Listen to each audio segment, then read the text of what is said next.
حضرت علی نے فرمایا، جب تم کسی کو اکیلا دیکھو تو سمجھ جاؤ کہ وہ ایک سچا انسان ہے، کیونکہ بھیڑ ہمیشہ منافق کے ساتھ ہوتی ہے۔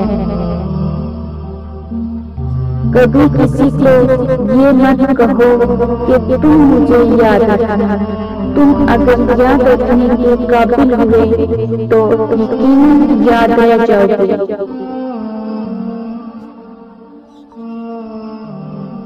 درود شریف واحد ایسی عبادت ہے جو زبان سے نکلتے ہی قبول ہو جاتی ہے۔ اگر اللہ نے تمہارے دل میں کچھ ڈالا ہے اور تمہیں دعا مانگنے کی توفیق دی ہے تو یقین رکھو نصیب میں بھی وہی ڈالے گا۔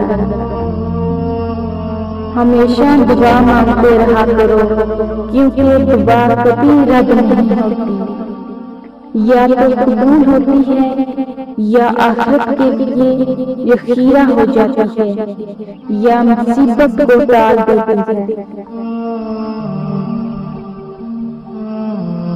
دل سے انسان نکلتے ہیں تو پتہ چلتا ہے کہ ان کی تو ضرورت ہی نہیں تھی، ضرورت تو صرف اللہ تعالیٰ کی ہوتی ہے جو ہے اور ہمیشہ رہے گا۔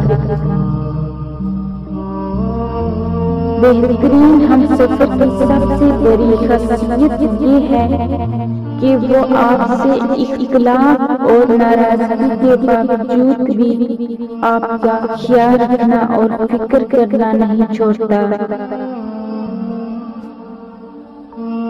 جب رات کے آخری پہر اللہ تمہیں خود چنتا ہے تہجد پڑھنے کے لیے تو پھر سوچو وہ تمہیں خالی ہاتھ کیسے لوٹائے گا۔ اس لیے جب بھی رات کے آخری پہر آنکھ کھلے تو اسے بے وجہ مت سمجھ لینا، اس کا مطلب اللہ تم سے تہجد میں ملاقات کرنا چاہتا ہے۔ شخص کو اپنے اوپر غالب مت آنے دو، ورنہ تمہیں دنیا میں کوئی ہمدرد نہیں مل سکے گا۔ قدر کرو ان کی جو تم سے بنا مطلب کی چاہت کرتے ہیں، دنیا میں خیال رکھنے والے کم اور تکلیف دینے والے زیادہ ہوتے ہیں۔ مدد کرنا سیکھیں فائدے کے بغیر، ملنا جلنا سیکھیں مطلب کے بغیر، نرمی سے چلنا سیکھیں غرور کے بغیر، زندگی جینا سیکھیں دکھاوے کے بغیر۔ کلاس میں جب اگلے بچے کو مار پڑتی تھی تو ہم سوچتے تھے اب ہماری باری، سمجھ میں نہیں آتا جنازہ دیکھ کر ہم کیوں نہیں سوچتے۔ صبر ایمان کی بنیاد ہے، اخلاق انسان کی خوبصورتی ہے، سچائی قرآن کی زبان ہے، عاجزی کامیابی کی کنجی ہے، دعا مومن کا ہتھیار ہے۔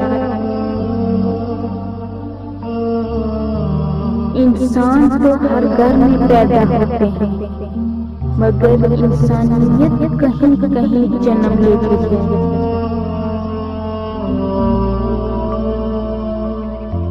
دولت اتنی کمائیں کہ جب آپ بیمار ہوں تو آپ کے بچے ڈاکٹر کو لائیں، وکیل کو نہیں۔ جب دل اداس ہو اور وجہ بھی سمجھ نہ آ رہی ہو تو سورت رحمان پڑھ لیا کرو، دل کو سکون آ جائے گا۔